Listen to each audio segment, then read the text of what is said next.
Hello, my name is Andrea Parra. I'm going to present a joint project between La Universidad de los Andes in Colombia and AgroSavia, which is a Colombian corporation for agro-research. It is called a Robust and Efficient Software Platform for de-novo Genomic Diversity Analysis. Genomic diversity can be understood just as genetic variability, which may result in phenotypic variability. And as such, it is important for many other fields in biology, fields like population genomics or conservation studies. And at the core of it, we have variants. There's many variants. We're going to focus mostly on single nucleotide polymorphisms and indels. And so the question becomes, how do we find genetic variants within a population? Because we want statistically significant analysis, we want to genotype a large population, which can be expensive. This is why we rely on reduced representation technologies like GBS, genotyping by sequencing, which instead of trying to genotype the entire genome, they use enzymes to cut the genome and sequence data from around those cut sites. The data from these kind of technologies looks a little bit like that. We have the genome and then the cut site or recognition sites, and around those cut sites we have clusters of data. Traditionally, what we do is to get that data and align it to a reference genome to be able to find variants. This is called reference-based variant culling, and there are several technologies that do this. They're listed in the slide. The problem is that most species do not have a reference genome, and so we need to rely on a different approach. This is called de novo variant culling. They usually have 3 steps. The first step is clustering, which is trying to recreate the clusters that are naturally formed through GBS-like technologies. The second step is to create a consensus or a pseudo-reference for each cluster. And then this pseudo-reference is used to perform variant culling.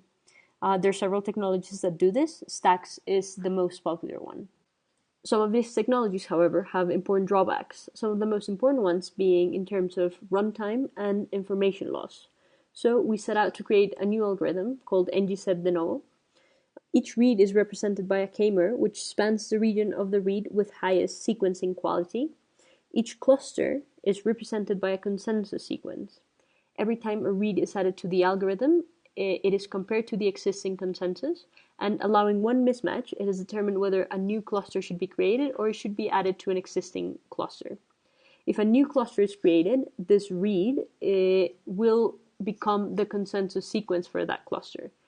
If the read is added to an existing cluster, it is going to vote to update the consensus for that cluster. What we end up with at the end, once every read has been added, is a series of clusters, each represented by a consensus sequence of length k. So what we need to do now is to expand the consensus length to span the longest read of each cluster. Using these longer consensus, we can then perform Bayesian variant culling using the algorithm implemented in NGSEP. Here we have a comparison of existing technologies with NGSEP de-novo. I want to mainly just highlight the fact that NGSEP de-novo is able to process polyploids as well as parent reads, but indel detection is not incorporated at this time. For validation, we use several different species, as well as different sequencing protocols and different population structures. For the sake of time, we're going to focus on rice because it's a well-known population that allowed us to do validation in terms of recall and precision. And so the way we did validation in rice, we first looked at information loss, and then we looked at recall and precision statistics. We used publicly available data from 174 inbred lines of a biparental rice population that was processed in about 4 hours. This is what it looks like in terms of information loss. We can think of the output of any one of these analyses as a matrix in which the rows are the variants and the columns are the different individuals. And then each intersection, each point in the matrix is actually a genotype. This in the right is what the matrix for NGSEP de-novo looks like. In yellow, we have the genotypes that were found, and in purple were the missing genotypes. The comparison is quite stark when we look at other technologies that do not recover a significant amount of information. The second part of this analysis was a match-to-reference analysis in which we calculated recall and precision.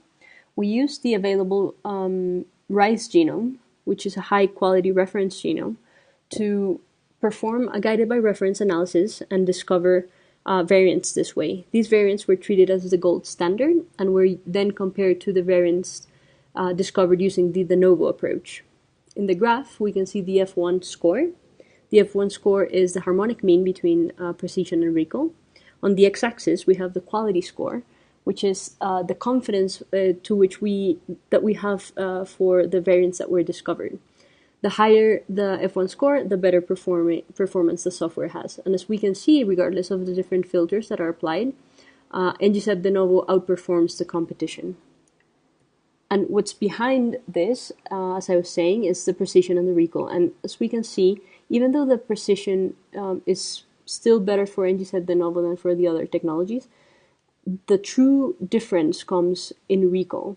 We're having a recall of about 70%, whereas the next best software, that would be Stacks, has a recall of about 40%.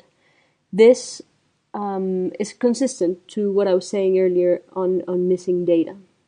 The encouraging part of these results is that we're able to get this performance at a fraction of the runtime. In this graph, we can see the comparison between three softwares. And we can see how NGSEP de-novo is at least 30 times faster than a software like Stacks. Finally, I want to emphasize that this software not only can process polyploids and paired end reads, but it can recover 4 times more data points than Stacks, which translates to about 3 times better recall, and does so 30 times faster. This work was already presented in the National Colombian Congress of Computational Biology, and it's now being presented here at ISMB. Particular thanks to La Universidad de los Andes and Agrosavia.